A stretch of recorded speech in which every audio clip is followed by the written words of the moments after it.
Ladies and gentlemen, I'm going to introduce our next speaker, and I tell you what, we are very, very excited to have this gentleman, this friend, join us. You are all in for a treat.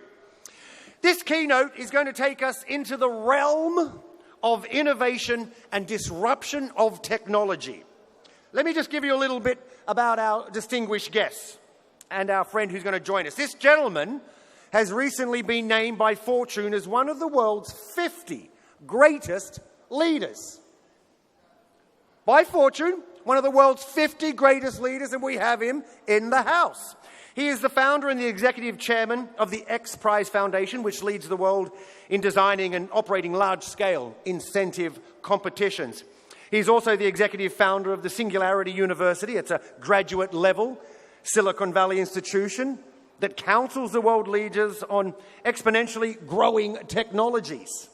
As an entrepreneur, he has started over 20 companies in the areas of longevity, space, venture capital, and education. He's the co-founder of Bold Capital Partners, a venture fund with $250 million investing in exponential technologies, co-founder and vice chairman of Cellularity Incorporated, a cellular therapeutics company.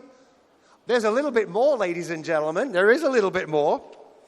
He is a New York Times best-selling author of 2 books, Abundance, The Future is Better Than You Think, and Bold. I like what he did there. Bold, How to Go Big, Create Wealth, and Impact the World. His newest book in the series of exponential technologies actually comes out, I believe, January, he can correct me if I'm wrong, January the 28th, 2020, next year, just around the corner. He earned degrees in molecular genetics and aerospace engineering from MIT. He holds an MD from Harvard Medical School. This gentleman, I think, ladies and gentlemen, needs to try a little harder. I think he needs to have a little bit more success in life.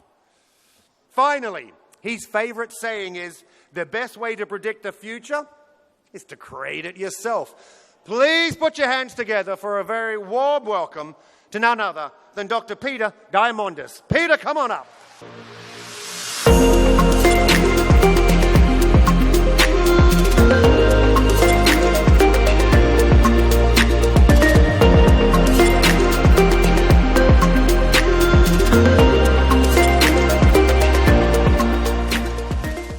Good morning. Good morning, everybody. Good morning, Your Excellencies, leaders, fellow entrepreneurs. I'm going to actually come to you so we can have a conversation. Let's have the lights up. My desire over the next hour is to give you a sense of the extraordinary world we're living in and what's going to be happening, I think, much faster than anybody truly appreciates. So I think that this is the most amazing time ever to be alive. This is a time when every one of us, ourselves, our children, our leaders, have access to more capital, more technology, more computational power, more knowledge, more information, more manufacturing ability than any time ever in human history. This is a time that someone who truly wants to solve a problem has no excuses. This is a time when each of us are empowered to make the world better. This is an extraordinary time. And I really hope at the end of this conversation you are more excited about the future than fearful about the future. Because it's very easy to be fearful about what we don't understand. It's fearful to not know where things are going and get scared. It's easy to watch all the news and get scared. But my hope is that you're going to say at the end of this presentation, at the end of our conversation, that this is a time where I believe my children and their children and all of us can make the world that we desire. Because it's a choice. I also believe that none of us truly understand how fast the world is changing. And this is a region that has seen extraordinary change in the last 50 years. Here's a few thoughts to share with you. Number one, we're going to create more wealth in the world in the next 10 years than we have in the entire past century. There are going to be more Google-size, internet-size business opportunities that we see in the next decade than we have seen since the year 1900. That's hopeful. It's also true that every single industry in the world is going to see profound changes in the next decade. Not the next century, not the next 50 years or 20 years, in the next 10 years. We're going to reinvent education and healthcare and retail and transportation, every one of these industries. So when I think about it, this is the way that I see the world. We have faster and faster computational power that is becoming the oxygen in the room. That computational power is available to every single person on the planet on the cloud. We just heard from Google this idea of quantum supremacy, whatever that means. But quantum computation is now available on the cloud. How is that going to transform pharmaceuticals and machine learning and material sciences? And all of that faster, cheaper computer is making all the other technologies, sensors and networks and AI and robotics and 3D printing and synthetic biology, augmented, virtual reality, blockchain, all those other technologies are getting faster and faster and faster as the computational power is getting faster. And it's not just any one of these. It's the combination of 2, 3, or 4 of those coming together and making new business models. We're reinventing every business model as well. So, what's also true, and this is what the subject of my next book is about, is that the rate at which technology is getting faster, the rate itself is getting faster. We're accelerating the rate of technological acceleration. What that means is you can't relax.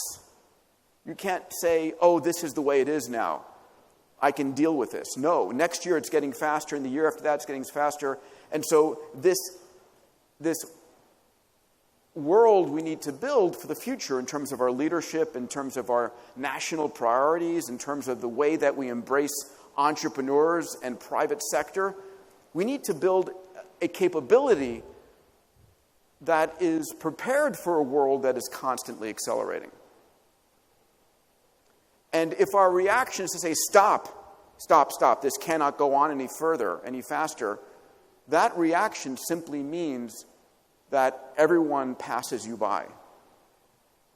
We have to be living in a world in which we are accepting the speed. We can't stop the technology progress. It isn't going to end. It isn't going to slow down. It isn't going to stop. We have to change the way we as society, as leaders, utilize that technology to create the world that we want. And this is not easy. This isn't easy. As humans, we evolved on the savannas of Africa hundreds of thousands and millions of years ago for a very different world. The world that we evolved for, that our brains evolved for, was this world. It was a world that was local and linear. Nothing affected you that was not within a day's walk. Nothing changed century to century, millennium to millennium. Everything was constant. And our brains, the way that we think, evolved for this world. But today, our world is global and exponential.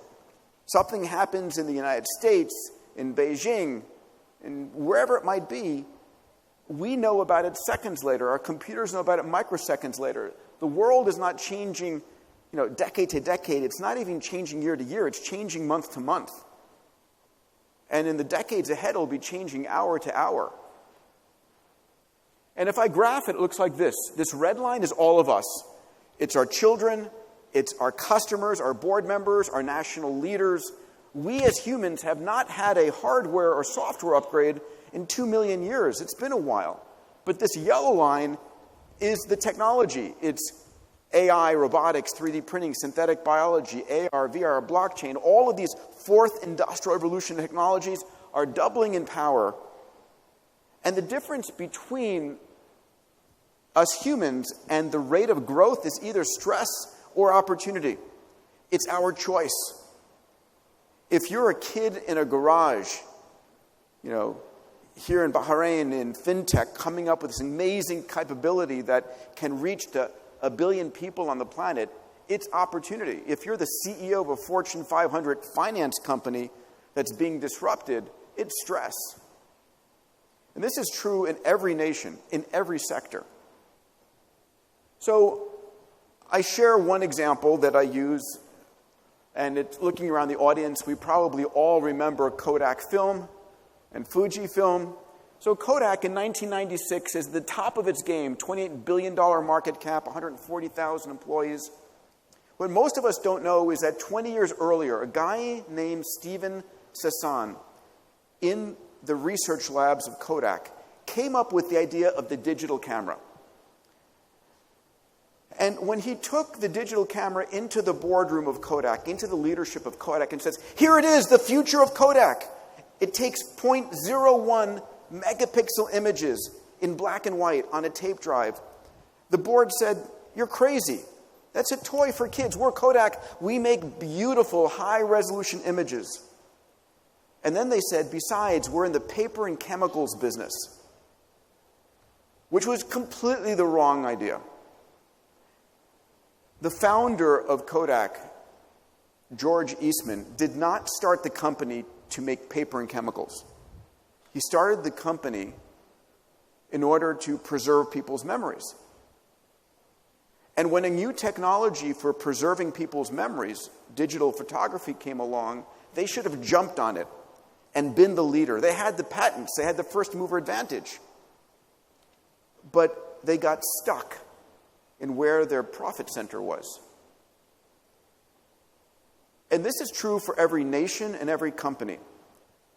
Your profit center, the way that you make your money today, is not the way you're going to be making your money or leading your nation in the future.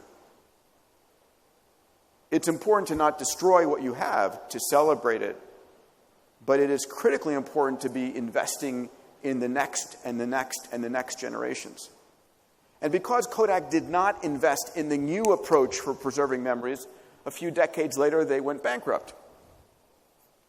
Another company that was in the business of preserving memories, a company called Instagram, was acquired by Facebook in the same year that Kodak went bankrupt.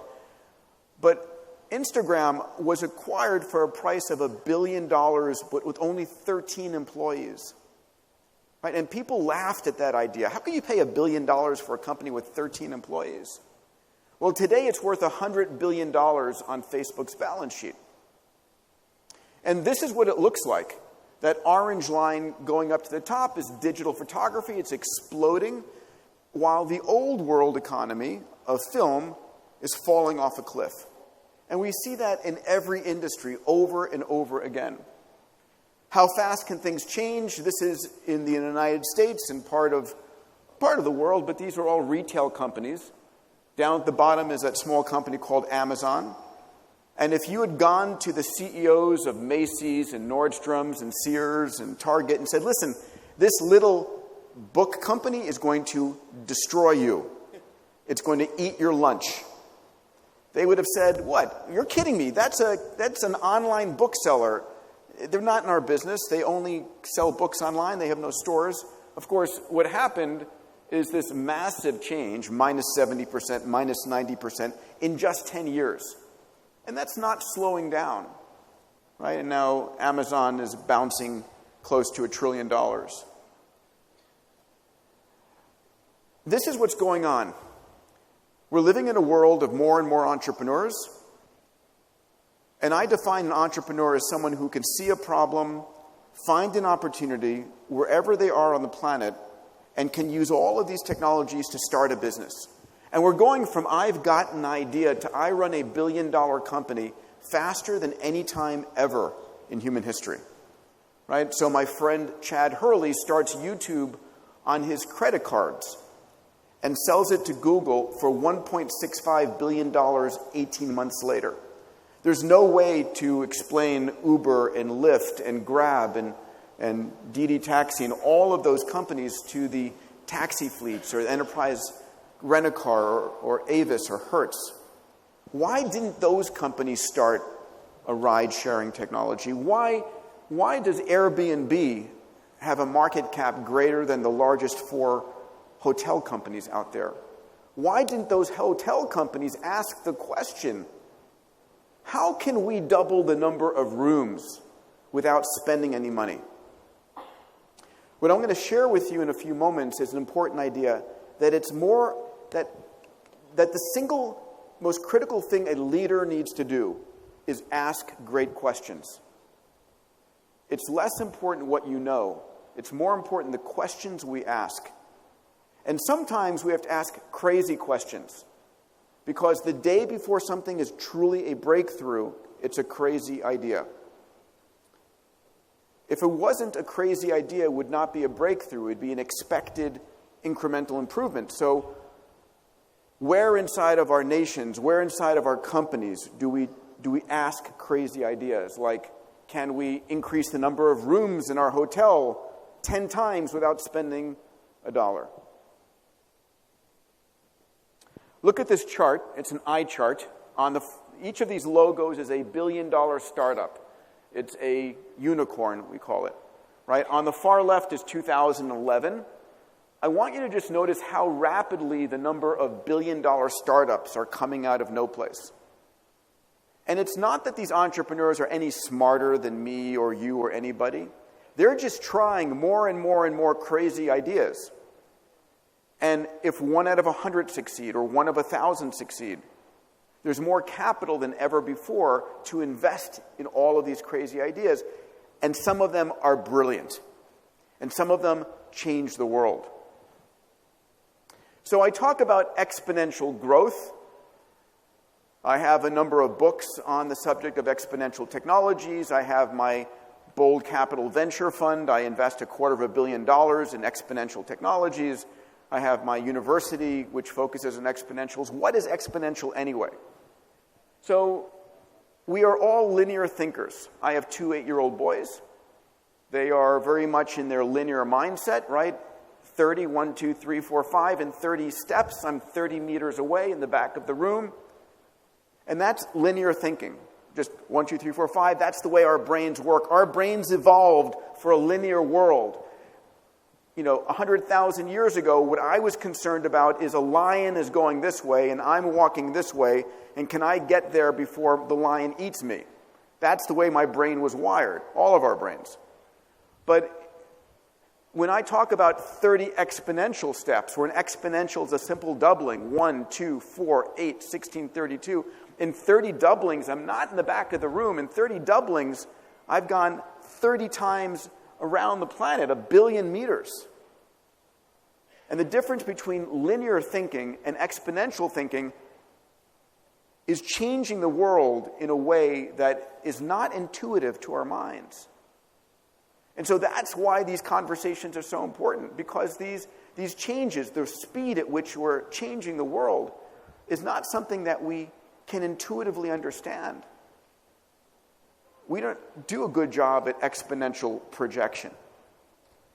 The only way that I know how to do this is constantly having these conversations and saying, this is now possible, and this is now possible, and this is now possible. And then what do we do next?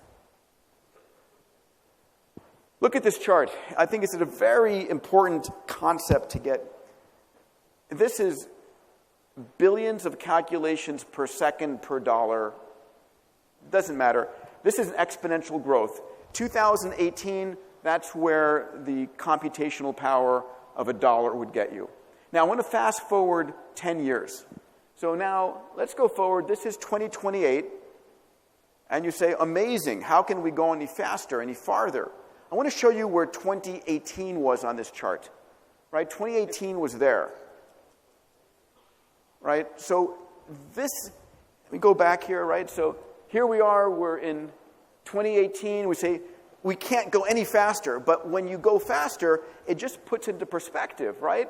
Where this is where we were. It's not slowing down. It's not slowing down. All of this is riding on top of what we call Moore's Law. This is Gordon Moore, one of the founders of the company called Intel that makes many of the chips that power many of our devices. This was the experiment that was done in 1958 to take two transistors and connect them together, about a centimeter feature size here. Now, if we fast forward to Intel's first commercial product, the first thing that they sold, this is what it looked like. In 1971, 2,300 transistors, about $1 each.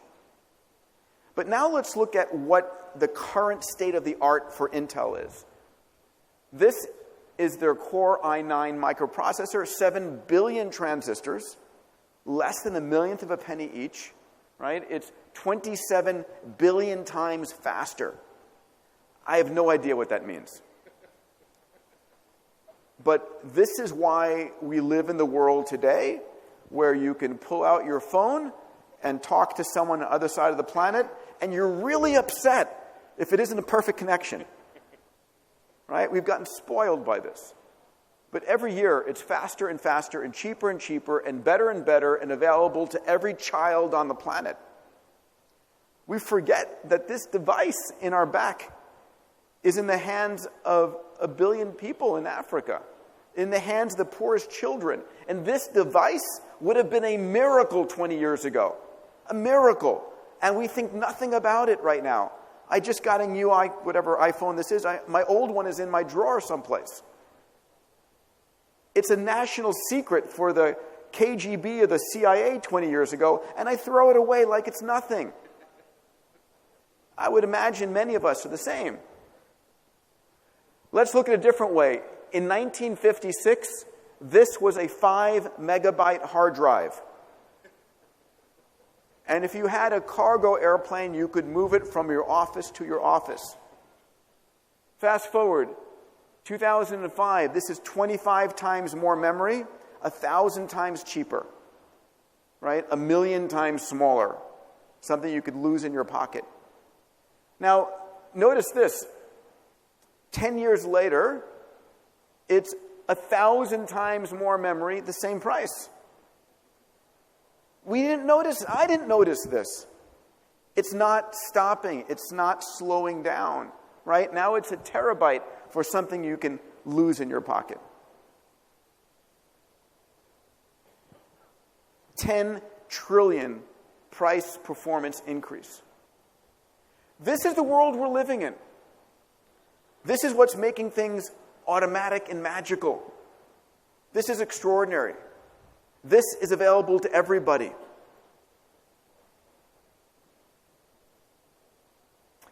If we look at computational power, computational speed, how rapidly can you compute something for every dollar invested? So this is calculations per second for a $1,000 computer.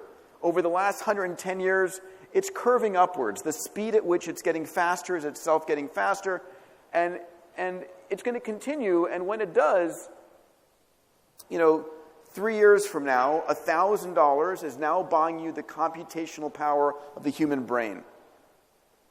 10 to the 16th cycles per second. And then 25 years later, now $1,000 is buying you the computational power of the entire human race.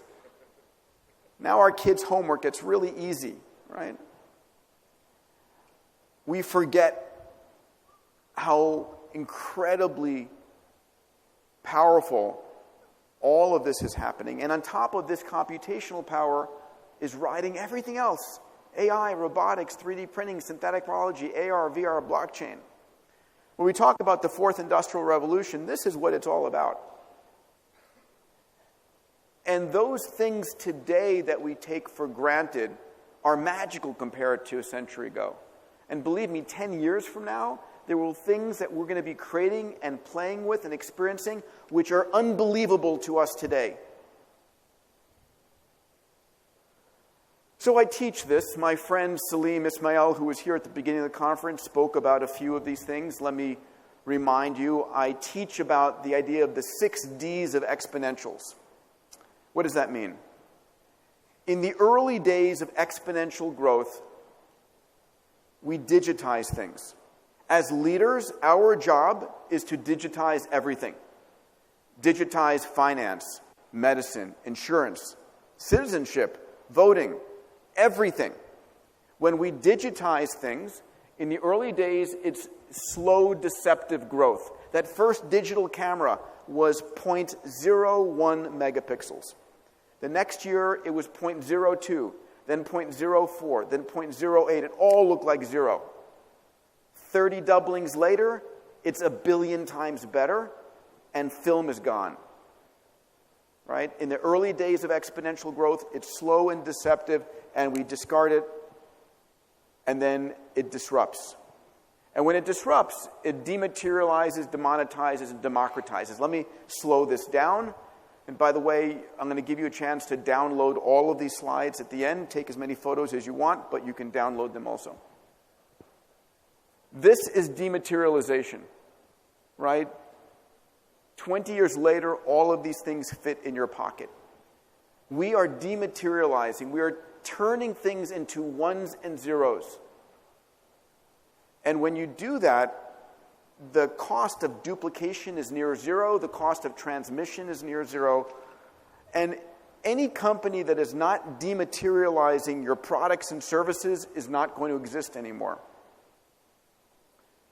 Once we dematerialize, we then demonetize. Things become 10 times cheaper, 100 times cheaper. Things tend towards being eventually free.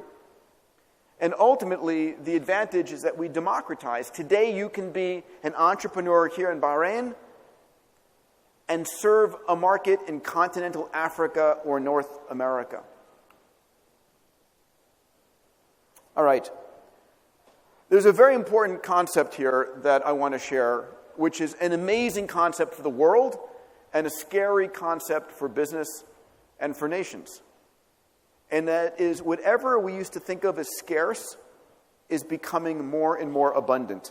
We are going away from a world of scarcity. Let me try and explain that to you.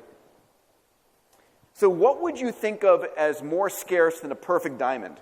A 4-carat, a 6-carat, 8-carat, a 10-carat diamond.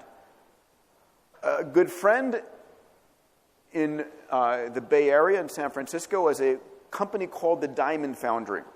A machine about so big. In one end comes electricity, water, and methane. Out the other end comes diamonds, perfect diamonds.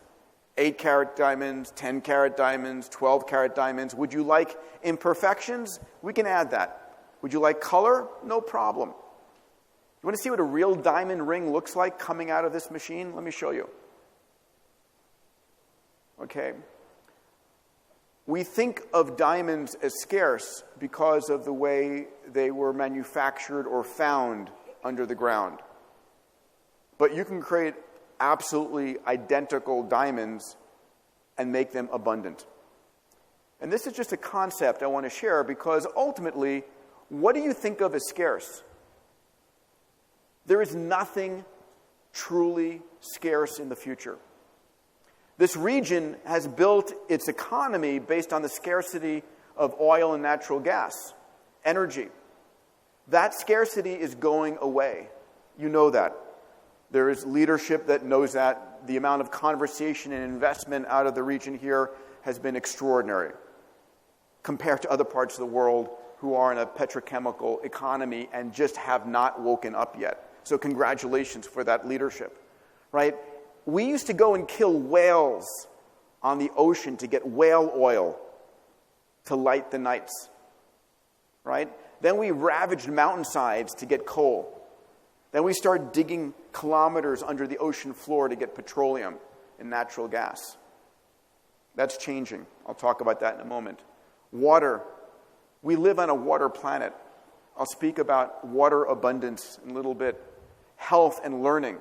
The best healthcare in the world and the best education in the world is going to become free to the son or daughter of a billionaire, and the son or daughter of the poorest person on the planet will be the same for free. Just like on your devices, access to information on Google and Baidu is identical to the richest and the poorest. This is the direction we're heading. Not in 50 years or 30 years, Probably, definitely within the next 20, a lot of it within the next 10. What do you think of as time scarce, as money scarce? We're living in a planet with more capital flowing than any time ever. We're hitting all-time capital highs in crowdfunding, venture funding, sovereign wealth funding. In 2017, 2018, we're going to hit highs again in 2019. More capital than any time, investing in more and more crazy ideas, accelerating the rate of invention. The more capital you have, the more crazy ideas that are being funded, the more breakthroughs that are happening. So, let's talk about energy. We are living on a planet that is bathed in 6,000 times more energy from the sun than we consume as a species in a year. Energy is not scarce, it's just not in a usable form. A very important distinction. So the energy in the oil and the natural gas in the ground 100 years ago was there, just not in a usable form yet. And then we develop technology that gets access to that energy. In the same way, we have 6,000 times more energy hitting the surface of the Earth than we consume as a species during a year. And we are making it every year more and more into usable form. Right? So, all-time lows. Right? Coal is dead. It has been dead, it will be dead, it will be going away globally, just like whale oil went away. And the question is, for solar, what are we seeing? We're seeing all-time record lows. This is back in 2017, in Chile, in Mexico, and now in Brazil at 1.75 cents. Within a decade, we'll be at below 1 penny per kilowatt hour unsubsidized from solar. And then the next year, and the next year, and the next year, guess what? The poorest countries in the world are also the sunniest countries in the world. We're going to see a transformation of our energy economies. And of course, we need storage, and storage has been on a constant price performance increase. There are some companies that my venture fund, Bold Capital, is investing in that are miraculous in terms of storage and energy transformation.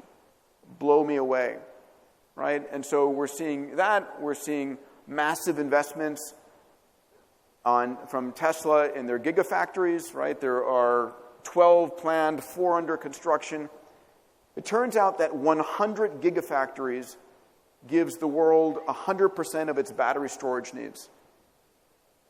This is a company I just recently visited called StoreDot, to store in 5 minutes, a 300-mile range for a car.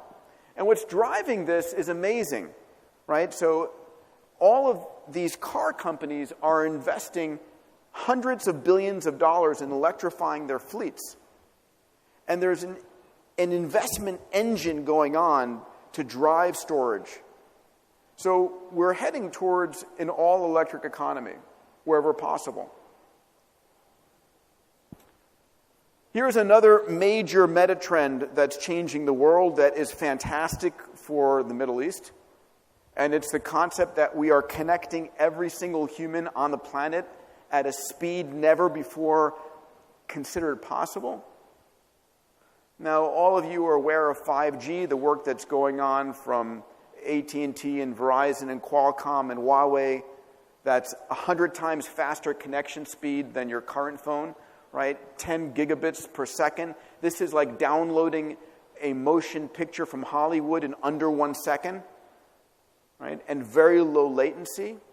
But besides 5G, which is going to cover the planet, we're also seeing an explosion in balloon technologies from Google Loon, from my friends at OneWeb, which are launching a 1,000 satellite constellation. And then on top of that, you've got SpaceX, which is now launching a 30,000 satellite constellation.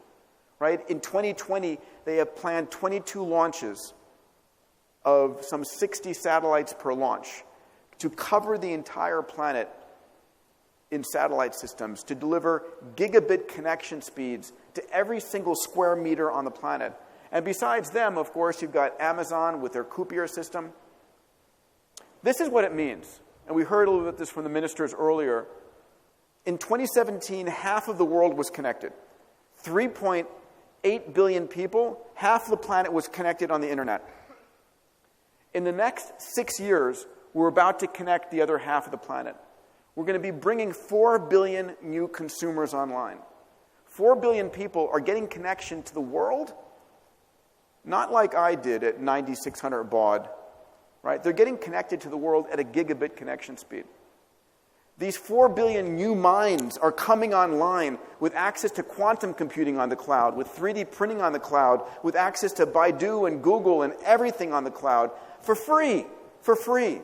4 billion people getting access to the most powerful technologies on the planet ever for free in the next 6 years. It's a big deal. It is a big, big deal. And these 4 billion people, they're all entrepreneurs. They've been entrepreneurs to survive. And now they have a chance to connect and participate, to upload ideas, to download ideas, to get money for their ideas, to sell things, to learn things. They're getting access to translation services. They're getting access to knowledge like never before.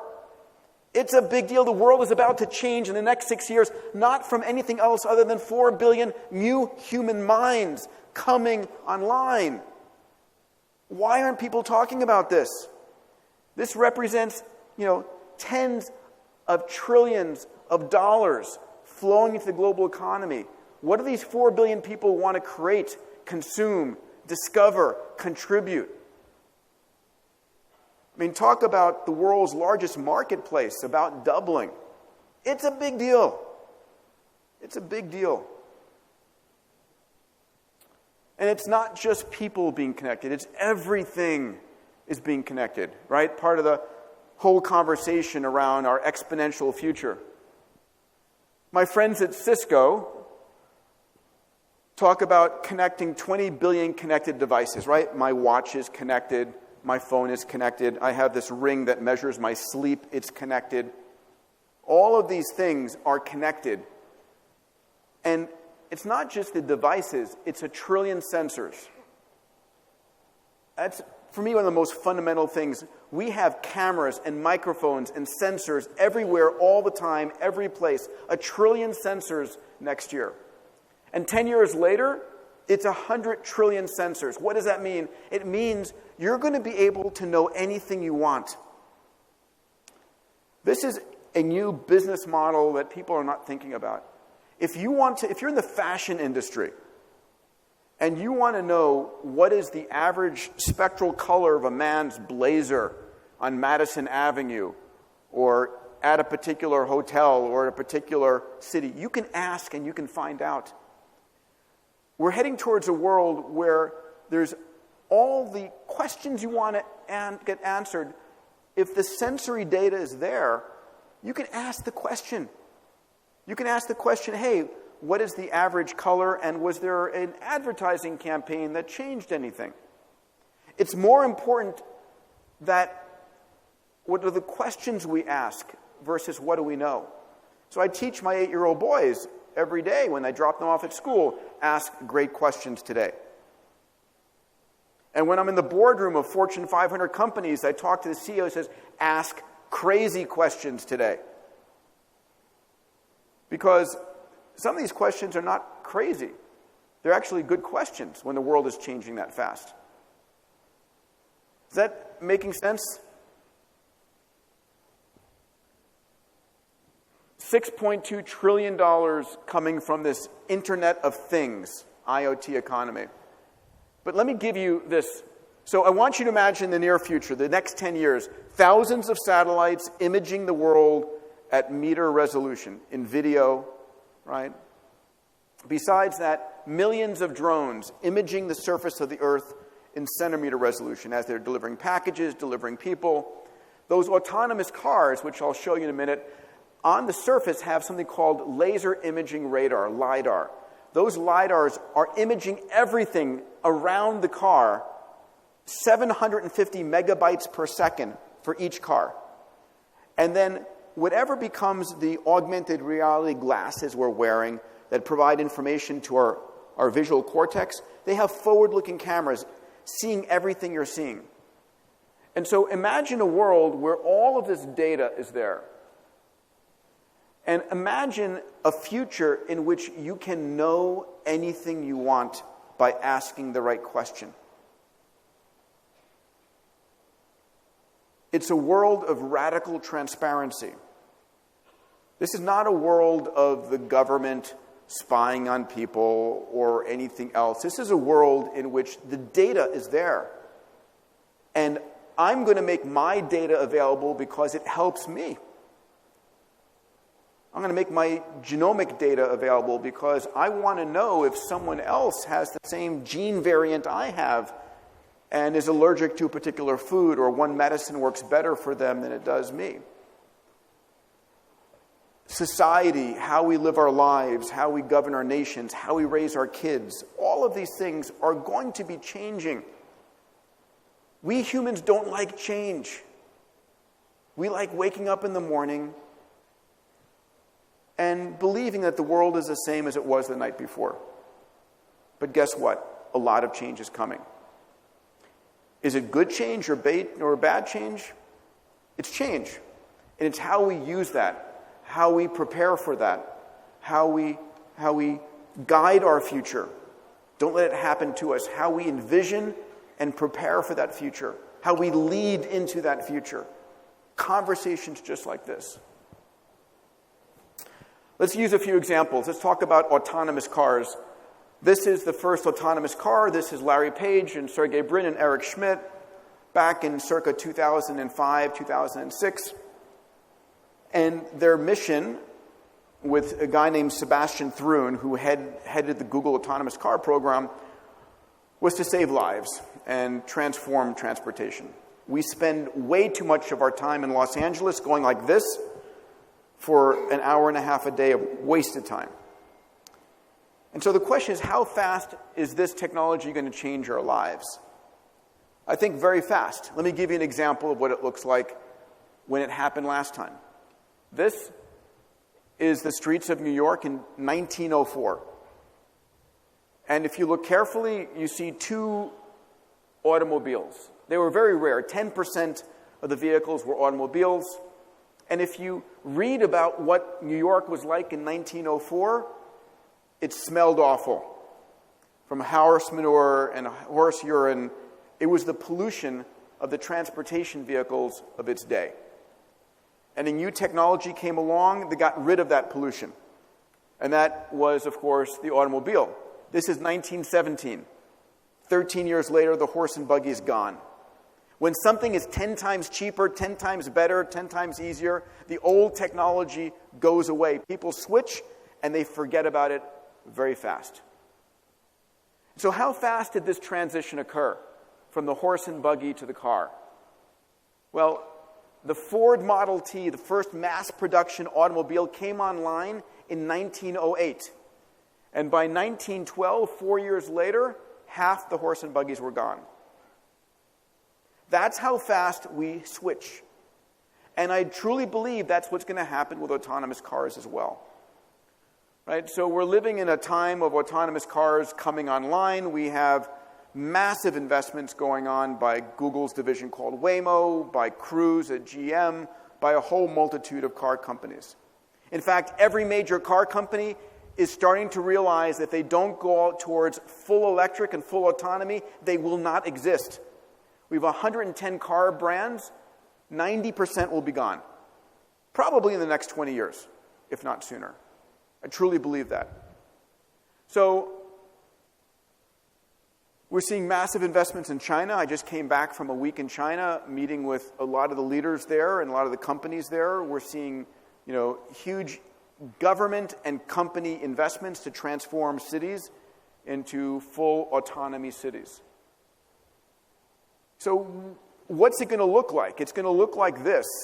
You're having breakfast with your children in the morning, and you have long ago sold your car. You got rid of your car was a pain in the neck, you have to worry about your car. You get up from breakfast, you walk towards the front door, your AI knows your schedule, it sees you reaching towards the front door, it has had 2 autonomous cars circling the block, one of them pulls right in front of you, you walk into the car, Your AI knows from your ring, your Aura ring, you didn't get much sleep last night, so the car that pulls up in front of you has a bed in the back so you can get a nap.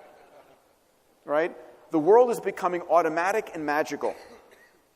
And there's no question in my mind this is where we're going. A world which is highly hyper-efficient to your needs. But it's not just autonomous cars and autonomous electric cars, by the way, are going to be 4 or 5 times cheaper than owning a car. And it gives you hours of your day back, especially if you're in New York or Los Angeles or San Francisco. It's insane. But it's also going to be flying cars. Right? We are seeing about $1 billion a year being invested in electric vertical takeoff or landing vehicles by all the major airplane manufacturers, by Airbus, by Bell, by Boeing, by Embraer. There's about 50 strong startups, about $1 billion a year going into this.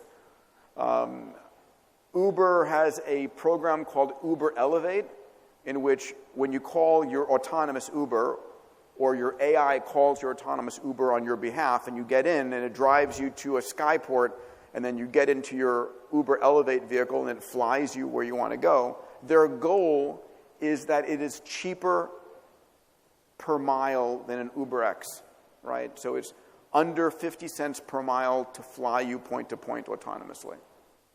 Now, this is going to change where people live and where people work, because I live in downtown Santa Monica because of the schools, entertainment, the beach. But I can get 5 times the amount of house 10 miles that way in the Tobanga Mountains. And all of a sudden, I don't want to drive that distance, but if I can get flown every day for 10 minutes, where you live and where you work is going to start to change. So real estate, insurance, finance, the implications of these industries. Let's talk about robots a little bit. They're an important part of our world, and they're changing rapidly. So this is Atlas. This is owned by Mؤسس at SoftBank. It's a company called Boston Dynamics. And you can look at this robot. This is 2018. And all of its movements, how natural it looks, it's not motors or materials. It's machine learning. It's the AI learning how to control this robot and make it move so smoothly. Right? That was last year. Let's look at this year. This is 2019. And you can see the Atlas robot learning some new tricks. But, I mean, this is beautiful and extraordinary. Right? And these are the early days of robotics. Yeah. So this is owned by a Japanese conglomerate, SoftBank. Japan needs the labor force. It doesn't have the youthful labor. We're going to see the need for this in different parts of the world. And these robots will, in the beginning, do the jobs that are dull or dangerous or dirty. But eventually, they'll do the jobs that people don't want to do. I guarantee you, a lot of children are not growing up today desiring to clean restrooms or to work at a cash register. It's not their dreams. It's what they might do to get a job, to support their family, to get insurance. But we're going to soon start to differentiate, to break apart, what do I do for a living to make money? And what do I do because my heart wants me to do that? It's a really important future. For all of human history, we worked to survive. And it's only recently we start to work because it's our love, it's our purpose. And let's begin to separate, what do I do because it's in my heart, because it's my mission on this planet, because it makes me a better person, versus what do I do to make money. We're going to start to divide those two things in the decade ahead. I want to show you this because it's very important. This is a group called Google Brain that a friend of mine runs. These robots are testing how to pick things up. They are randomly going down and trying to pick something up. And when they succeed, it reinforces a neural network path in this AI model. When it fails, it doesn't. Now, what does this mean? I want you to imagine that you're in algebra class back in 7th grade. And there are 30 of you in class. And the young woman in the front row learns algebra first. And as soon as she learns it, all of us know it. That's what's going on with these robots. When one robot learns how to do something successfully, it shares it with all of them.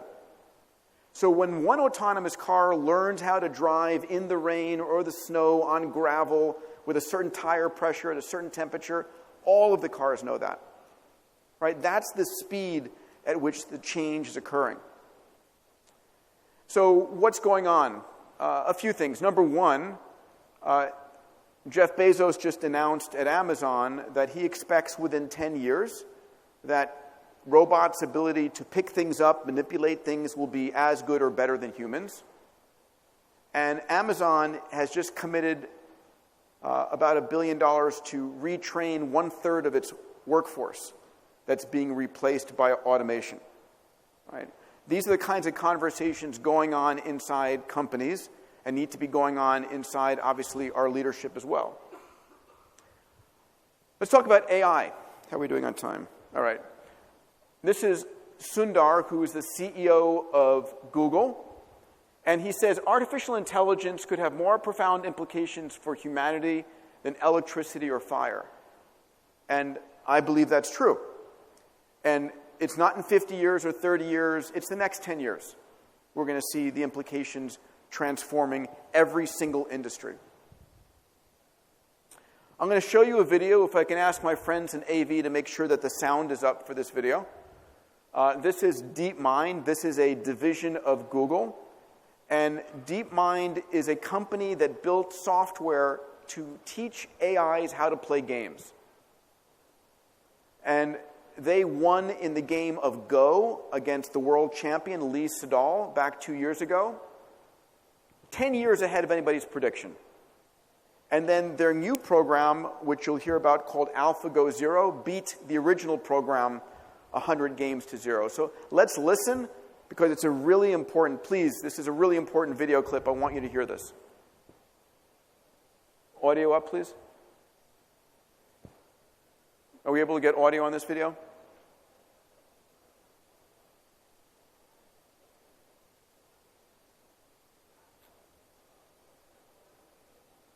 So what's going on here is that they built a program called AlphaGo, which trained on human data. It looked at all the games of Go and trained on human data and then won against the all-time champion. Then they built a program called AlphaGo Zero. And AlphaGo Zero was a program that required no human data. It trained against itself. So a version of AlphaGo Zero trained against a version, and at every level of the gameplay, it had an opponent of equal competitive skill. And this program was able to become the strongest Go champion in under a day from zero human data. And what's important to realize is that a lot of the things in our world are games. The stock market is a game. Real estate is a game. Being able to get a correct diagnosis of a person's genome or look at an MRI or an X-ray and get the right answer is a game. We're going to start to see AI entering every single part of our lives. There will be a point, I'm a medical doctor, I went to medical school many years ago, don't ever come to me for anything, I'm not a good doctor, only on paper.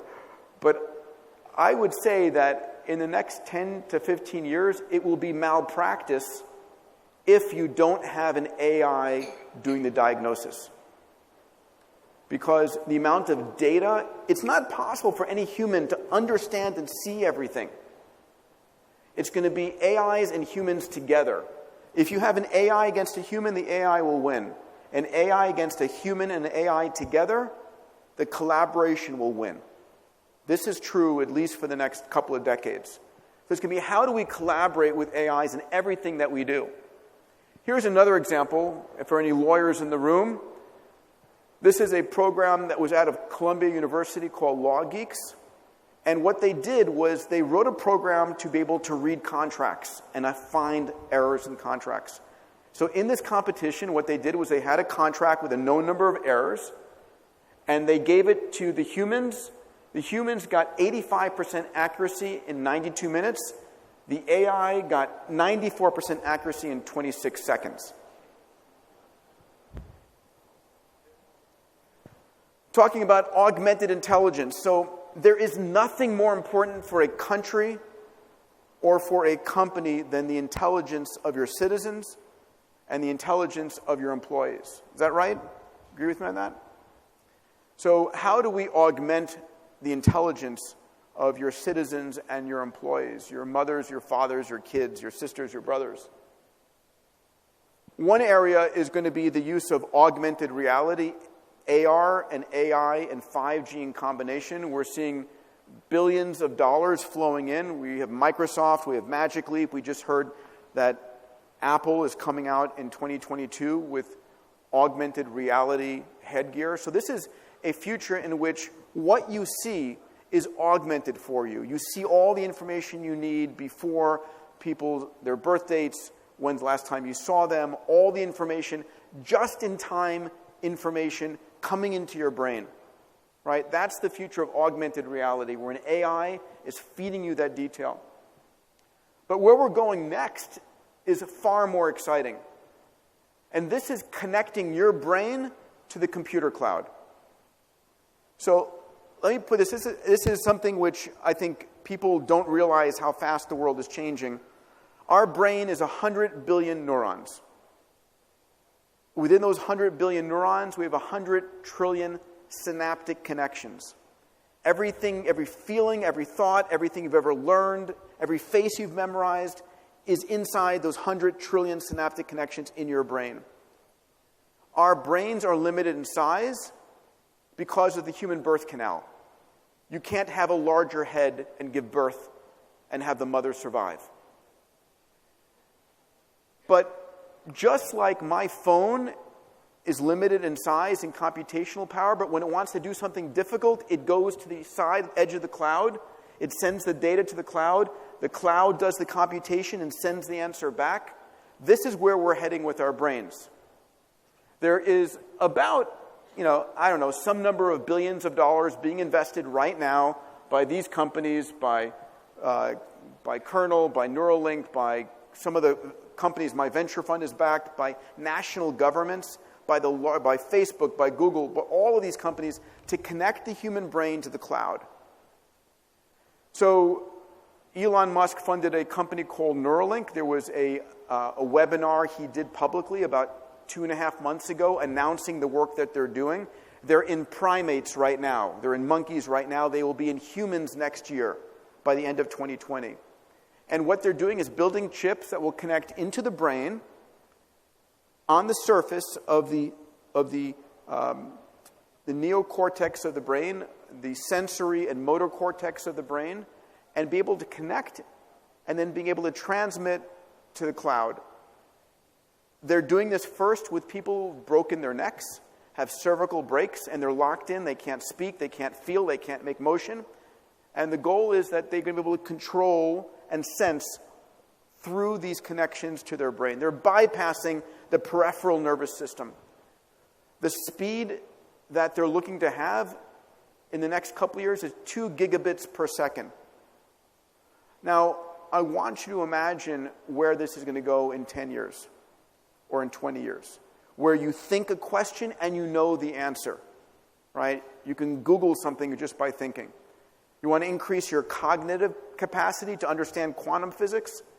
So when we talk about the world being much faster than we can possibly imagine, this is what I'm talking about. So some of the earlier predictions where we'd have this by 2045, my co-founder of Singularity University, Ray Kurzweil, talks about this, and his prediction is that we'll have this by 2035, high bandwidth connection of your brain to the cloud. So I want you to remember it was only 12 years ago that we had the iPhone that came out, right? 15 years from now is nothing. Is this right? Is this wrong? I don't know. Do I know of billions of dollars flowing into making this real? 100%.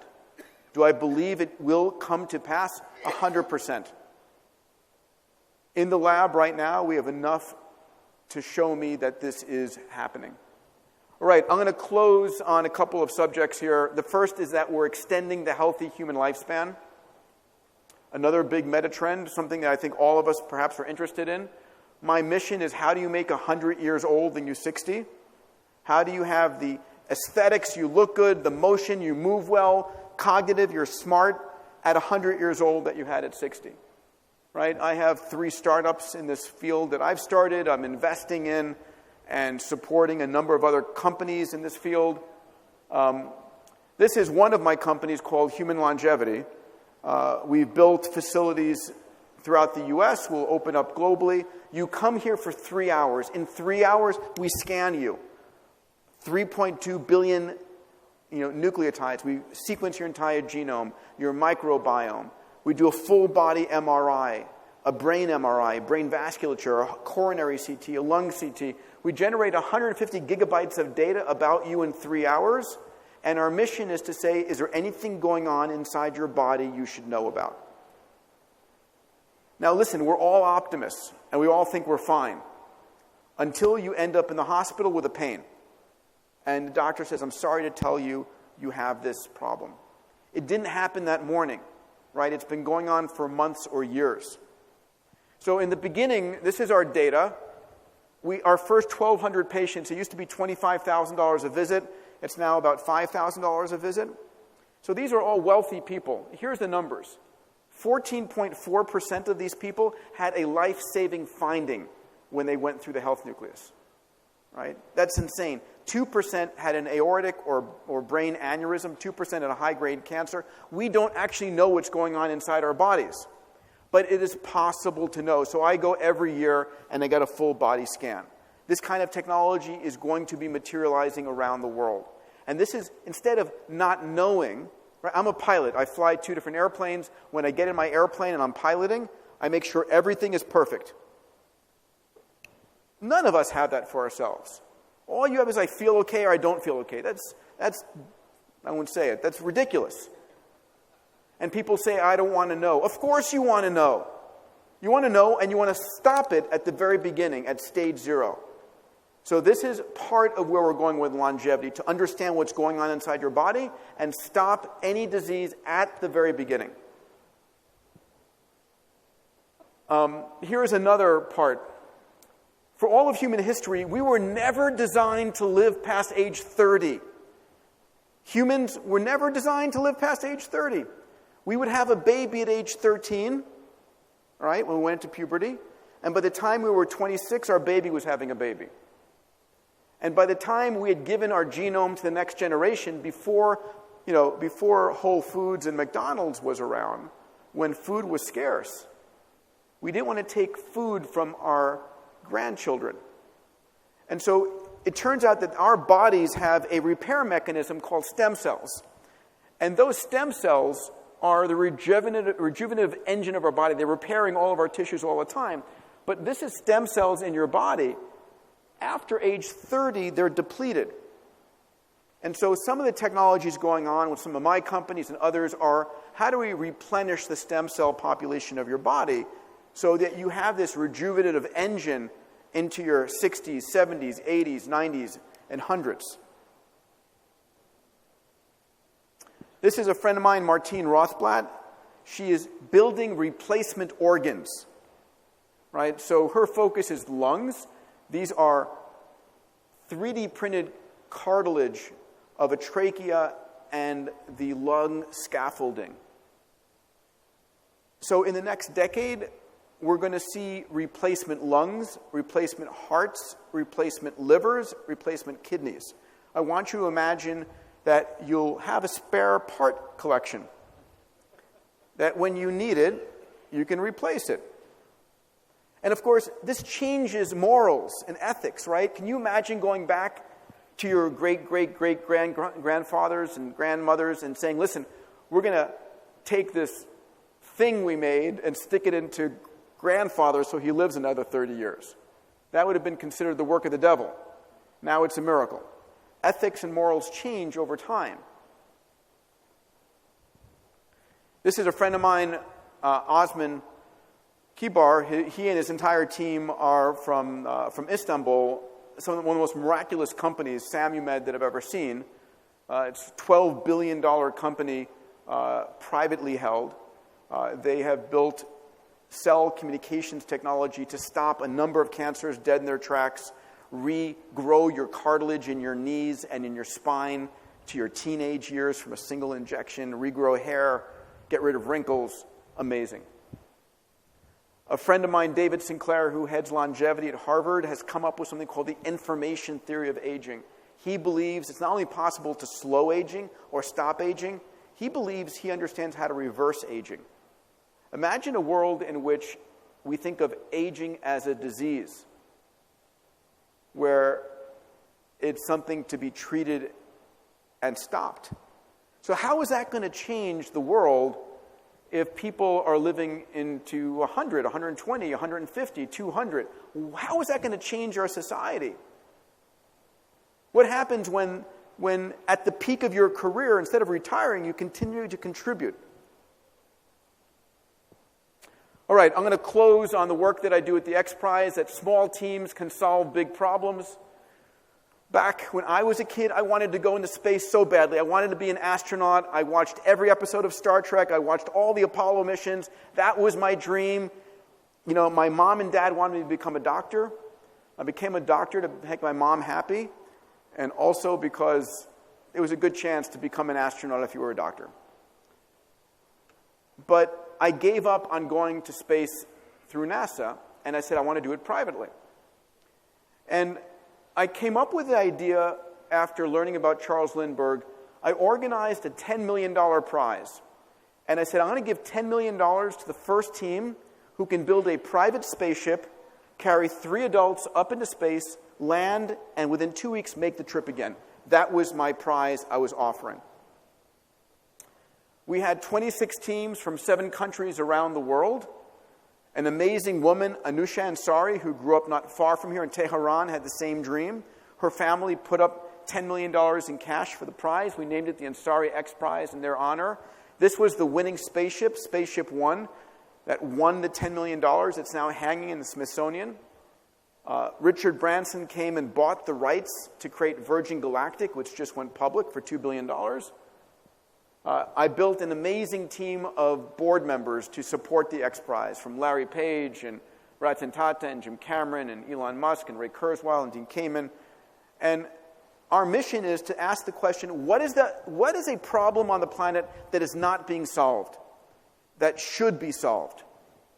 We've launched about $200 million in prizes. Another $200 million are under development. And so here's my belief. There is no problem we cannot solve. Period.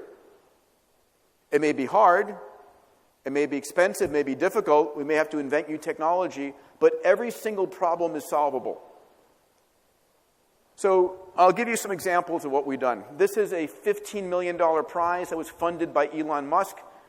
And we said, listen, can we build the technology, the software, to take a child in the middle of no place, who's got no schools, no literate adults, nothing, and give them a tablet, in this case an Android tablet with some software, and you say, here. And that teaches them on its own, with no adults, no teachers anyplace. That was the experiment we ran. We had 700 teams deliver software in this competition. Google gave us 5,000 Android tablets. We went into Tanzania. We went into the region of Tanzania with no schools and no literacy. We went and asked the parents, can we give your child a tablet? Right? You don't just give technology to someone without asking. We installed power in the village. We found 2,500 kids who had zero literacy. We tested all of them in advance. From 700 teams, we went down to 5 finalists. We divided the 2,500 kids into groups of 5. We gave them the tablet, and we came back 15 months later and tested. And so here's the results. 1 hour of tablet use was equivalent for the child being in full-time school. Right? And this is a place where there were no schools. We've open sourced the software and making it available anywhere on the planet. We are translating it from Swahili, which it was written in, to Hindu and Spanish and a multitude of languages. And the goal is, when we're living in a world of gigabit connection speeds, these tablet devices will become free, right? Jeff Bezos will give you one, or Alibaba will give you one if you buy on Amazon or Alibaba. You know, Baidu or Google will give you one if we can have your data. Right? These devices are, it's $20 for a tablet these days. It's cheap enough to become free. So once you've got the software, the bandwidth, and the device, we're living in a world where every child can educate themselves to the level that they need or desire. That's massive, right? This is an Xprize that was just won.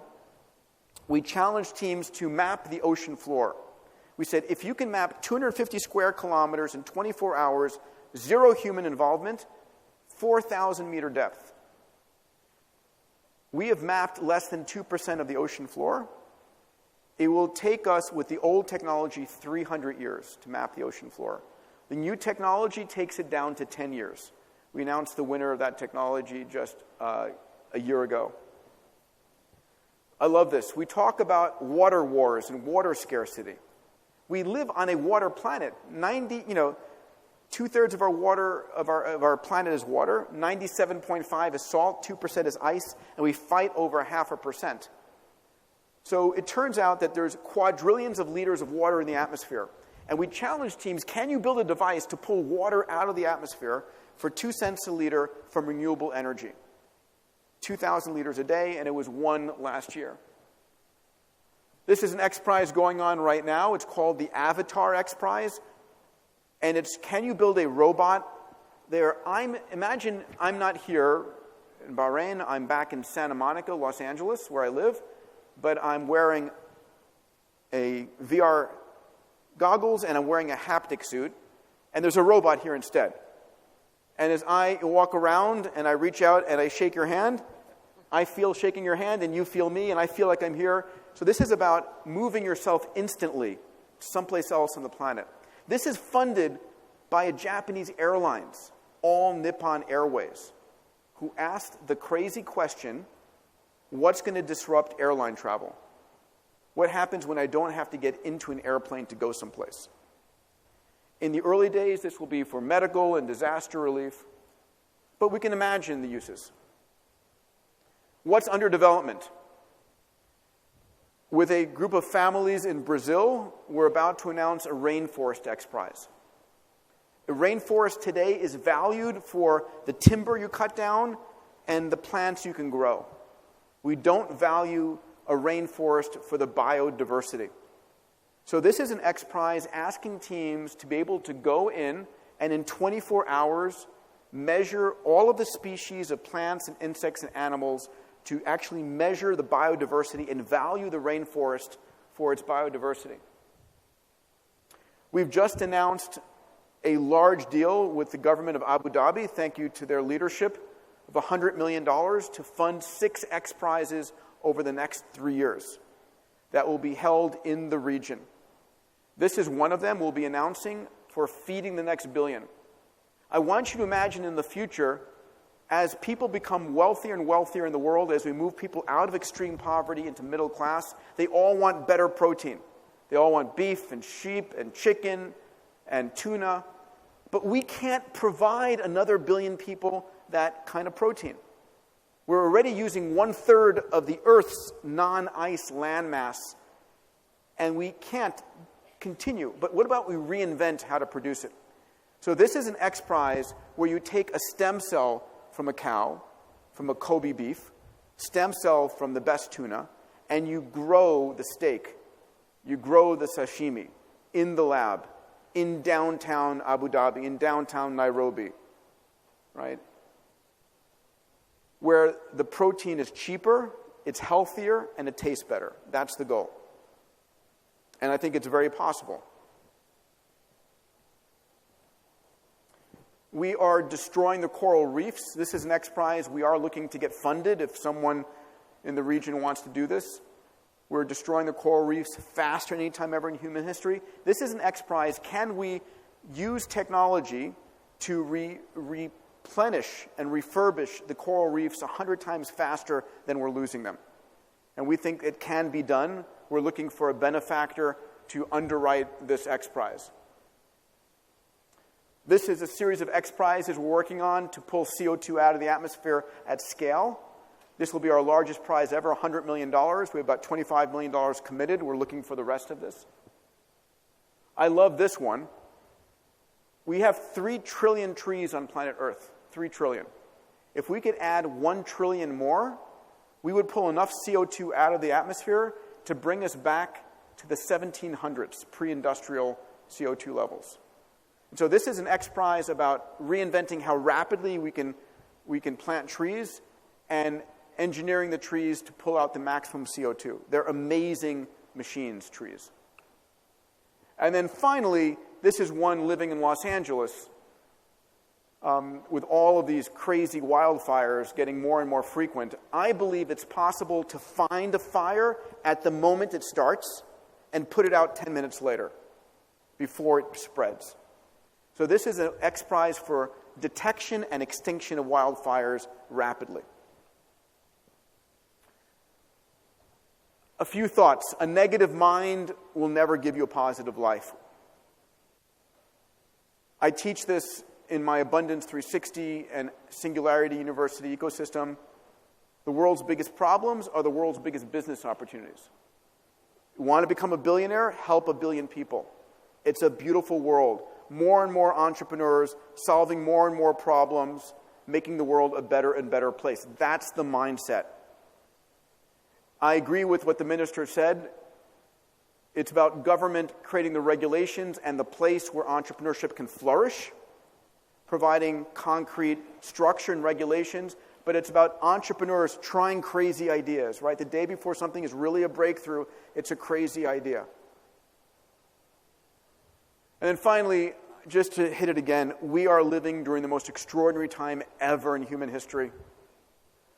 Like I say, don't blink. If you would like these slides, if you send an email to keynote@Diamandis, my server will send you these slides. Please share them with your friends and your family. It's an honor to be here. Thank you for inviting me.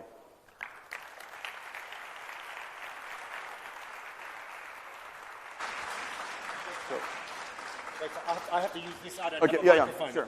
So, does anybody have any questions? Because I'm going to start with one, if you don't mind. Actually, I want to make a statement, because last week on one of my shows, we had the Boston Dynamics, which is an incredible company, and we've seen the robots. But the founder admitted last week that during the process, in the early stages of developing... They fell. He pushed his 1-year-old daughter over just to see how the human body does its balancing. So he admitted that. But I have a quick question while we get microphones ready. Hand up if you have a question. Ask any questions. This is the fun part. Are you a believer? Because I do a lot of this on my show, and I have talked to a lot of the experts and talking about automation and robots taking their jobs away. And they go, but don't worry, because there will be jobs created that we haven't even thought of yet. Are you a believer of that? So I am, and we're going to have jobs taken away, right? It's both. We're going to invent new jobs for people. Just like at Amazon, they're going to retrain 1/3 of their workforce, right? Those jobs that are dull and dangerous and boring, people shouldn't be doing them. And it's how do we separate a job to make an income from a job that makes my heart feel good about myself, right? Of personal fulfillment. And we can begin to separate those two things. So we're going to change the workforce, for sure. And it's going to be scary for some. But our ability to train people rapidly is also, by the way, my 8-year-old kids, they are training themselves incredibly in all of the games they play. They play these amazing games, and they become world experts in these games in hours. That same kind of gameplay technology can make you an expert in a wide range of things. It's how do we use this capability to retrain our workforce? Well, you can also make a living out of it. That's fortnight, right? The 16-year-old kid walked away with $3 million. We have a question, sir. Yes, good afternoon. First, thanks for your very interesting and eye-opening presentation. My question is, this morning the minister, he said to emphasize in education for our new generation. What, in your advice, should we start insert in our curriculum for our new generation, starting from kindergarten, primary? What subject should we impose for them in order to ask sort of crazy question? And the other question, what you advise to our university from now to add to their curriculum of a new subject in order for future generation to be able to witness what all the things you have mentioned. So, thank you. Thank you. Most critically important question is, what do we teach our kids, right? And how do we change our school systems? And the reality is, and we all know this, our school system today was designed and built for 100 years ago. It was designed for a factory mentality where we needed to teach everybody the same things and teach them to get good scores on tests. And that's exactly not what we should be teaching today. So we have to reinvent this. So for me, the first thing is ultimately helping children find their passion. What lights them up? And I think by age 8 or 9, a child can have a passion, whatever it is. For me, it was space, right? Everything I've ever done has come from that personal passion of wanting to open the space frontier. For my kids right now, they want to become YouTubers. They want to design games. And that's great. You can make a career out of anything. But helping that child connect with their passion and then learn what they need to do within that passion to become self-directed education is critically important. And then what we teach in schools, I mean, honestly, if I said to you, can you go and factor a multivariable equation or go and do advanced algebra, we spend months and years learning this in high school and then never use it again for most people. But instead, can you give a passionate argument for why you think something is true? Can you inspire people? Can you organize people? Can you become a good empathic human? I think we need to teach life skills which are much more useful today. My ability to have an idea, to do the research, and then present my idea in a cogent way that inspires people and gets people to support me and follow me is far more important than any math that I ever learned. Right? Math's important if that's part of your passion. But I think changing how we do that, and we're all going to become enabled by AI tools. Right? I remember my father did not want to buy me a calculator because he was fearful that I wouldn't learn math and multiplication and so forth. And I can do it, but none of us ever do. We use our calculators on our watch and our phones. But I learned, when I got those calculators, I learned how to program. I learned how to do the next things. So I think we have to be careful to let go of what education was 100 years ago and be willing to reinvent what is needed for the future. And so asking great questions, finding your passion, learning to be an empathic individual, all of these things are fundamental. The future of education is also going to be experiential. When I want to learn about history of MENA, rather than reading in a book, in the future, I'm going to put on a VR headset and I'm going to be looking here at what it was like 1,000 years ago. And I'll be speaking to an AI that embodies one of the early prophets and talking to that individual and hearing what they have to say. I'm going to live in that experience. So we're going to have the combination of augmented reality and virtual reality and AI transforming how we get educated by experience versus just reading about something in theory. Okay. Can I ask, just put a pause on that. Sonia, I'm going to ask you this. All of a sudden, hands are going up. People want to take advantage of Peter being here. We're only going towards the close anyway, aren't we? So we've got the time. So, but if you can, because there's quite a few hands going up, short questions, and if you can, shorter answers. I'm going to start with the lady in the green. She was the first one that I noticed. Thank you first for a beautiful presentation, very passionate. My name is Janan Habib. I'm a Lebanese architect living in Bahrain. And my question is, what is the danger of indulgence in intuition in this inevitable exponential growth that you speak about? The danger of intuition and what? Intuition. Of Just pure intuition. intuition. What is the future for intuition at the end of exploring this further growth? And in the words of T.S. Eliot, we shall not cease from exploration, and the end of our exploring will be to arrive where we started and know the place for the first time. T.S. Eliot. So it's an interesting question. Here is the challenge. As humans, we have a series of what are called cognitive biases. Right? So our brains are not able to process all the information that we get. And we limit the processing. And what that leads to is cognitive biases. Cognitive biases are the following. There's something called a recency bias, which we give more value to something we just heard recently than something we knew a long time ago. There's a negativity bias. We give more value to a piece of negative information than a positive information because in the past that would save our lives.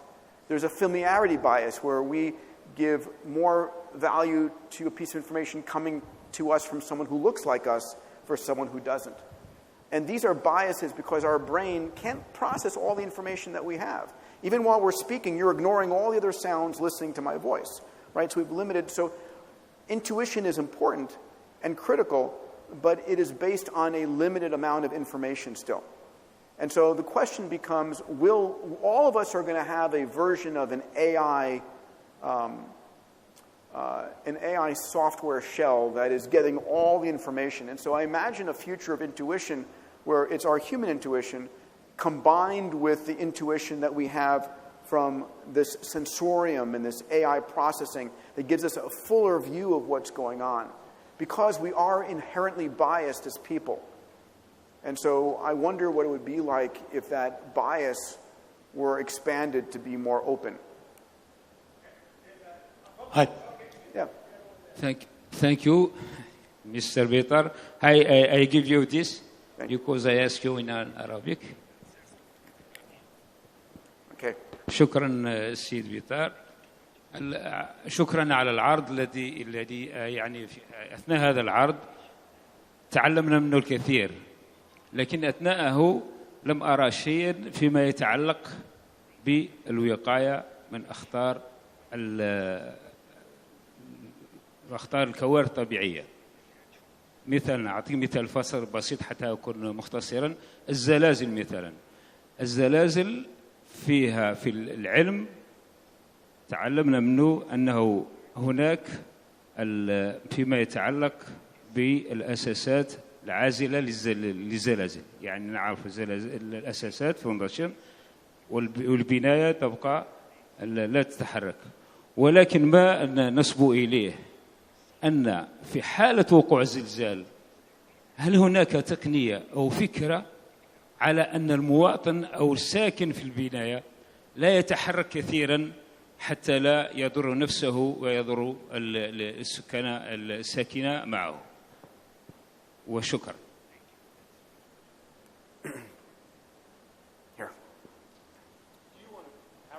Yeah. So the question that I heard was, Peter, can you discuss natural disasters and how technologies can in fact be utilized in natural disasters? And I'll give you a few thoughts because, yes, I think about this a lot.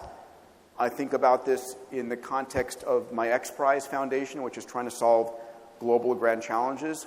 So we've been talking about Xprizes and natural disasters in the following way. Number one, I believe it is possible to predict earthquakes. Maybe not with days, maybe hours, definitely with minutes. So the question is, if you're actually able to predict an earthquake, where it's going to hit and the magnitude, and give people even just a 10-minute real head notice, or an hour, or whatever it might be, it would save tremendous lives. So I think that the data is there. There's no way that you have this much energy release occurring without having signals before. We know that signals are detected by birds and other animals. So I think it should be possible using machine learning and all of these sensors to give us predictions. Where I live in the United States, hurricanes are a challenge. We don't know where hurricanes are going. Are they going towards Florida, Washington, D.C., Brazil? And so, same thing. It's all a matter of getting more and more data that gives us the ability to predict it. Quantum computers are going to be extraordinary in predicting natural disasters because quantum computers are going to be able to model these very complex systems better than any classical computers can do. So if you look at deaths due to natural catastrophes, I didn't show that slide, but you see this rapid decrease in deaths. And I think that's going to continue because I think we're going to be able to both predict them better, in some cases, like wildfires, perhaps extinguish them at the very beginning, but very importantly also get help to people instantly after it happens during the golden hour where they can use that help. Hello?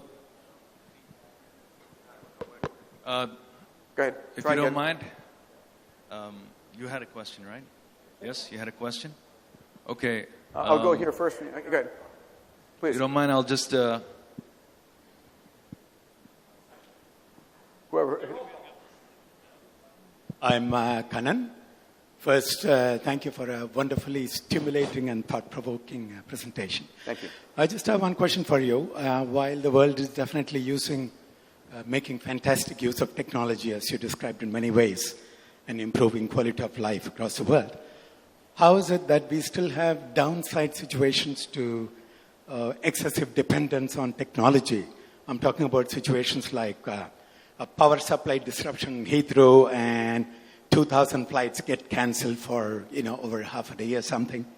And you have headlines like increase in plasma emissions from the sun on a particular day, and they say the mobile phone networks might be affected for a couple of hours across the U.S. How do we protect ourselves with situations like that? So the first part of your question was, I'm sorry, the essence of your question was how how do we protect ourselves from the downsides of excessive dependence on technology? So, and if you can also repeat that email address you mentioned in the last slide of your presentation for the slides. Oh yeah, it's just keynote, Keynote, keynote at Diamandis.com. Okay. All right. So there's no question that having dependency on complex systems have downside. We become dependent on these things. If we don't have cellular networks, don't have Wi-Fi, it costs lives and it makes us frustrated, right? We become so dependent on this. And I think part of where we're heading is towards is the democratization of systems, so that, for example, it used to be part of the problem is we forget how far we've come in just 50 years, right? We forget how far we have come. So it used to be a country had like a single television station, a single radio station, a single main gas line, a single power authority, and when it went down, and it went down a lot, that was just life. Now we become so used to everything that if it goes down for a microsecond, we're kind of upset. But we're heading towards, instead of, the national power grid, for example, in the United States is very old, but we're going to go to microgrids. It will be, my home will be a grid, my neighborhood will be a grid, very much the same way that the internet was built to become failure tolerant, that yes, we're going to have failures, but yes, they're going to be auto-repairing. And again, from my standpoint, all of these problems, all of these challenges, and they are real, are amazing business opportunities. So it is, when I'm talking to entrepreneurs who complain about something, I say, listen, stop complaining and start building businesses to fix those things. They are real, but they're also multi-billion-dollar opportunities. So yeah, how do we deal with that? So we're going to have yes, mobile networks. There are existential threats: nuclear war, massive solar flares, cosmic radiation. asteroid strikes. All of these things are existential threats. Agreed. Can we solve them? In ways, we can put people on Mars, we can put people on the moon, we can dislocate the human race. Some things we have to cross our fingers or pray to God for. Yeah. I'm going to come to you, but the man who's got his microphone. Hello. Okay. Yeah, it's running now. Okay. Hi. Hi. My name is Mahmoud. I'm a member of Federation of Egyptian of Chamber of Commerce. Okay, and I'm owner of IT solution company. Okay, I like your presentation. It's very nice, and I get a lot of knowledge. Okay, my question: you speak about 5G and how fast our internet will be in the next few years. Okay, like satellite internet, something like that. So, what about if we attack? I speak about cyber attack. About which? Cyber attack. Cyber attack. Yeah. How can we how to protect ourselves against cyber attack when we're Yes. so interconnected? And yes, that is a big deal. There's no question about it. Yes. Okay. This is my question. Thank you. What's the new in cyber attack, and how can we? So listen, it is as we become more and more dependent on an IT economy, and we become more open to cyber attacks, it is an issue. I don't have a solution other than to say there are massive investments going into that arena. It's actually pretty extraordinary how little we have cyber attacks today, right? If you think about the fact that has anybody here been hit by a cyber attack in the last month? Anybody? I mean, it's crazy, right? Because I would think that's the norm. So, again, those are real problems and they're real business opportunities. I don't have an answer for you other than that.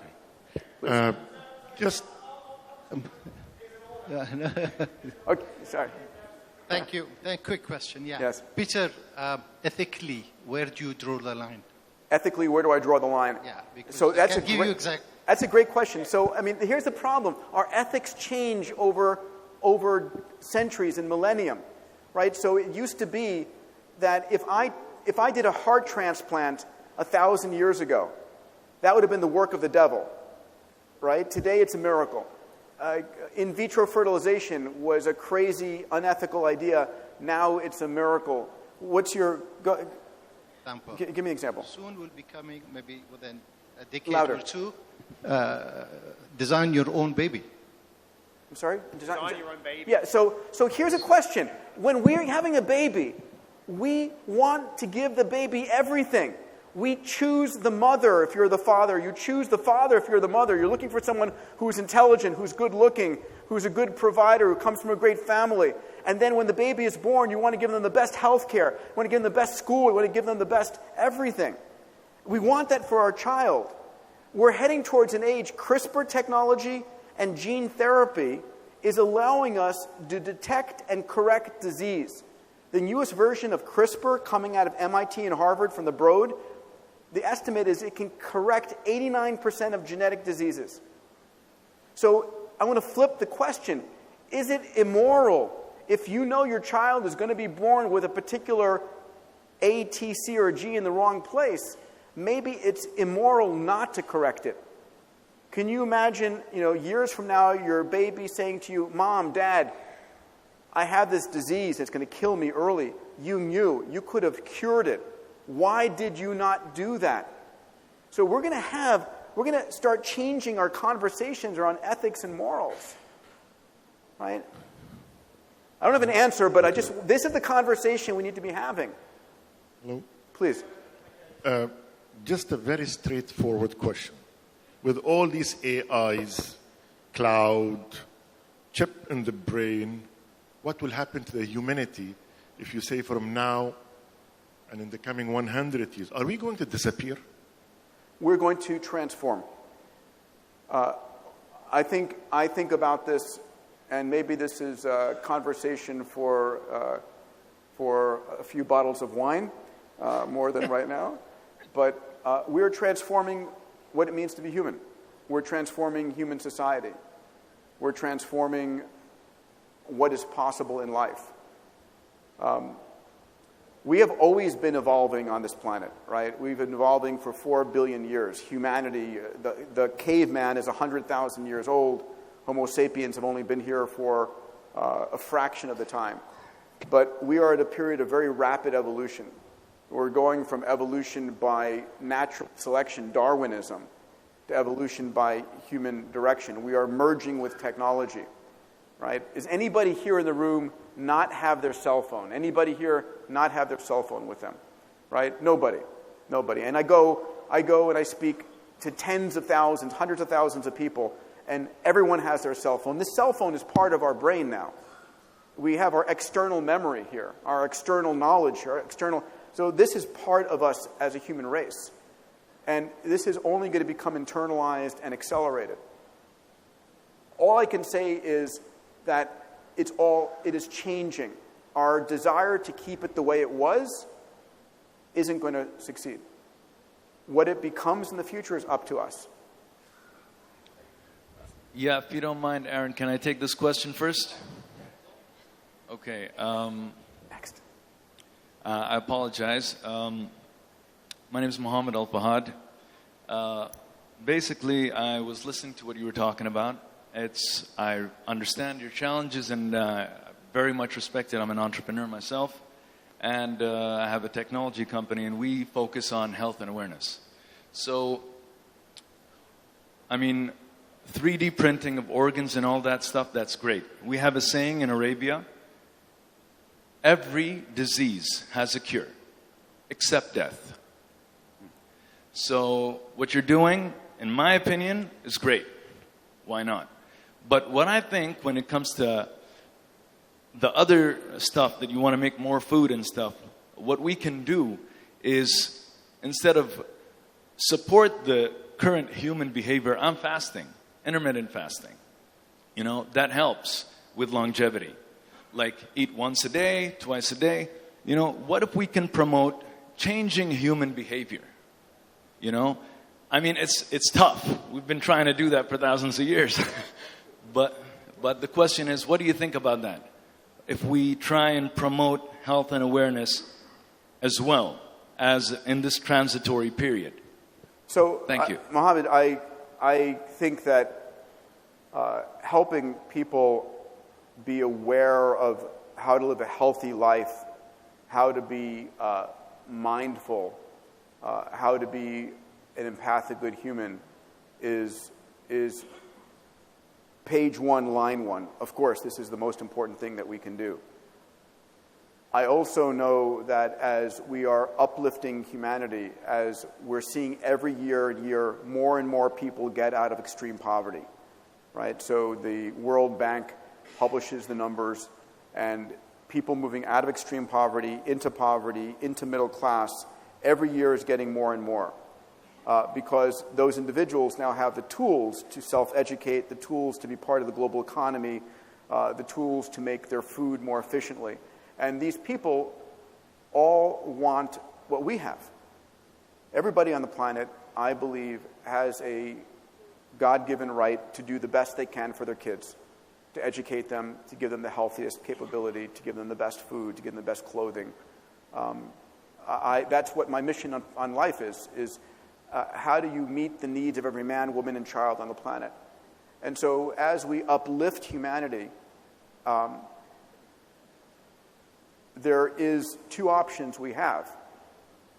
If we have a pie, do we slice the pie into thinner and thinner slices? Or do we bake more pies? And I'm of the mindset of baking more pies. And so, yes, being a good human and doing all these things are important. But I also believe that we are always transforming energy. No longer whales, now light. Water, not longer just the river, but how do we pull it out of the quadrillions of liters out of the atmosphere? How do we give every man, woman, and child food, water, shelter, education, healthcare, entertainment, knowledge? I think this is something that's possible. And for me, that's what creates a more peaceful world, a more connected world. And so, yes, and is what I would say. Thank you.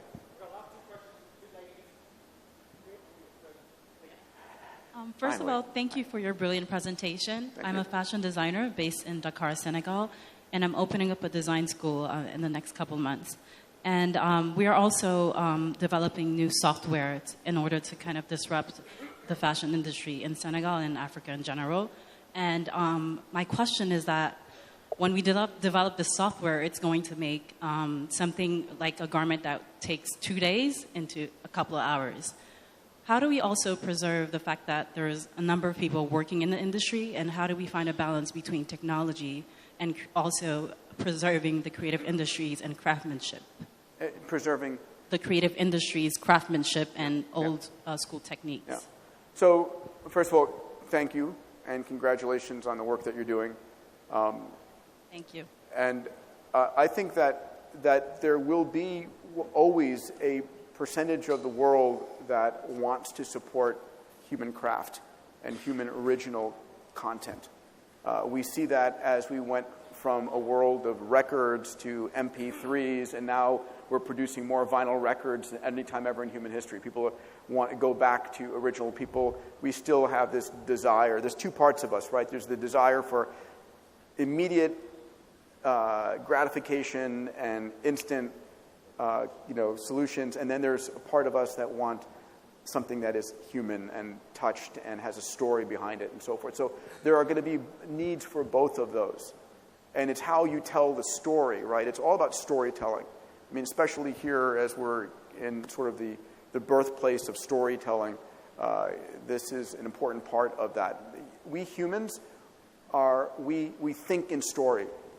And so your job, representing those amazing craft women and men, is how do you tell their stories in a way that's so compelling that people want to continue to support it? Does that make sense? And I have two questions, actually. This lady over here, please. Yes. Hello. Hi. My name is Bess Manas. I just have a question that's making my brain run into so many different scenarios. Do you foresee artificial intelligence outsmarting human beings? And how do you see human beings incorporated in the future of artificial intelligence? Great question. So the answer is yes, I do. So here's a question, and I have this question all the time. Do you believe that AI will eventually be a better doctor than a human doctor? That AI will be a better comedian than a human comedian? Will be a better painter than a human painter? And one of the questions is, ultimately, is there anything that a human can do better than an AI? We're going to find out, first of all, is the question. In the next 20 years, we're going to find this out. We're going to find out, is there something intuitively human that an AI cannot do? I'm curious. I don't know. My intuition tells me that, because I'm seeing this right now, we're seeing AIs that are writing music and winning musical competitions. When the music from the AI is submitted as a human submits it and says, this is my work, we're seeing it winning. We're seeing AIs writing stories. We're seeing AIs doing much better medical diagnostics than a human. And there's no way that a human can maintain in your brain all of the knowledge that comes from an MRI and a genome scan and a CAT scan. It's just way too much. And there are millions of papers, medical papers, published in the last month that a human will never read. So going back to your question, I don't fully know what is going to be solely human. I think a lot of our next generation for all of us is about how we collaborate with AIs, how we work with AIs, how do AIs empower us to do more of what we love and less of what we don't like to do. And this is not technology that is going away. This is technology which is getting stronger and stronger and more inept and more powerful. I say this openly. I say there are going to be two kinds of companies in the future: companies that partner and use AI, and companies that are bankrupt. It's going to be that powerful. It's like a company that uses electricity and doesn't use electricity. You can be a company that's based on human or labor from an ox alone. So my job here is not to give answers, it's to raise questions, to share with you where I see things are going, and to have these conversations, both at a national level, a level as an entrepreneur and a leader, as a mother or a father. Last question. Here. All right, 3 women in a row. This is great. Maze Jawhar, يعني very direct question. Do you personally, Dr. Peter, believe that... Can you hear me? Yeah, a little louder. Okay. Do you personally, as Dr. Peter, believe that we should leave the space open for this accelerated growth and accelerated disruption to happen? Or do you think that humanity should have 2 forces to keep a balance of how fast this goes? Let's take WeWork as an example of what wrong can happen. Yeah. So it's a great question, and let me answer it in the following way. As much as I would love to believe we could turn the dial and slow it down, that's not possible. I think we are living in a world in which it can't be regulated fully. It can't be slowed down. If a team has a breakthrough in genetic engineering or a breakthrough in AI, and it's made illegal in the United States or illegal in MENA, that team will bring the technology to China or bring it to Russia and develop it someplace. We're living in a world where ideas are moving across boundaries at the speed of light. What's more important is the conversations like you're having here. So I'll end on a thought. Back in the early 80s, I was at MIT, I was doing genetic engineering. I was a young student, and I was learning all about this recombinant DNA. And there was a lot of fear around this technology, fear that we were going to genetically engineer babies of the future, and we were going to move the world, and people were yelling for government regulation. The government should make this illegal. The government should stop this. And what happened instead was that the leaders from the recombinant DNA movement got together at a conference called the Asilomar Conference. And what they did was they got together as a group, and they came up with their own set of rules of how to be careful, how to be safe, what was ethical and moral. And it was agreed upon, including the governments and so forth. In other words, rather than putting regulations on somebody, how do you bring the leaders of the industry together and say, let's as a group of intelligent, responsible people, create a set of beliefs and rules and guidelines that we all agree to. And this kind of work is going on in the field of AI as well. I think this conversation is not happening anywhere near enough in national leaders or even in the leadership of the largest companies. It's starting here, and I'm grateful to be here in that. I'll say this again. We are living during the most extraordinary times ever in human history. It's a time where all of us are more empowered than the kings and the queens of the last century. We have access to more capital, more technology, more knowledge, more collaborators than ever. It's a time that if you truly care about solving a problem, you can. And my mission is twofold. One, to say, please, stop complaining and start solving. Find your collaborators. Set your moonshots. Go and solve those challenges. And also, these conversations around the ethics, around the morals, around what is right, what is wrong, where do we want to go, to inspire and guide. We're not going to stop. We're not going to slow down. But we can inspire and guide where we should take this. An honor, a pleasure to be here. Thank you. To the huge round of applause, ladies and gentlemen. Dr. Peter, thank you. Dr. Peter Diamandis.